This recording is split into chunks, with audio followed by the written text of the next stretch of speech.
2 মাস পর আজকে আমি চলে গেলাম অন্নপ্রাশন বাড়িতে ক্যাটারিং করতে। তাই জন্য প্রথমে সাইকেলগুলো এরকমভাবে রেখে তারপর হাঁটতে হাঁটতে চলে যাচ্ছিলাম আমরা লজের দিকে। আর লজের ভেতরে এসে দেখছি ভাই কিন্তু কাজ করছে, আর তাই বসে না থেকে কিন্তু নিচে থাকা জলের পেটিগুলোকে নিয়ে কিন্তু আমি উপরে নিয়ে গিয়ে এরকমভাবে রেখে দিয়েছিলাম। আর তার থেকে বড় কথা আজকে কিন্তু সেটিংটা কিন্তু রেডি করা ছিল না। তারপর এখানে ম্যানেজার কিন্তু আজকে লজ্জা পেয়েছিল, যেহেতু অনেক দিন পরে সে কিন্তু কাজে সেটিং করছিলাম, তাই এবার সেটিংটার আফটার রিপোর্টটা তোমরা দেখো। তারপর কিন্তু প্রতিদিনের মতো কিন্তু ড্রেসটা আমরা পেয়ে গেছিলাম, আর এই ভাইটা ড্রেস বড় হওয়ার কারণে কিন্তু বুঝতে অসুবিধা হচ্ছিল। আর আজকে কিন্তু এটা আমাদের খাবার দাবারের মেনু কার্ড, আর সেখানে কিন্তু আজকে ড্রেস নিয়ে কিন্তু ঝামেলা বেঁধে গেছিলো, দেখো তোমরা।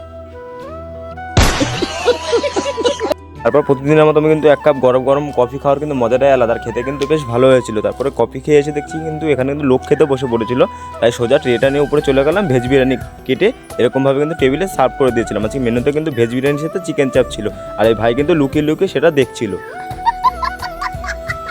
তারপর আমরাও কিন্তু আলু বিরিয়ানির সাথে চিকেন চাপ নিয়ে খেতে বসে পড়েছিলাম। তারপর একটা আইসক্রিম খেয়ে এখন ঠাকুর ভাসান দেখে চলে গেলাম বাড়ি যাওয়ার উদ্দেশ্যে।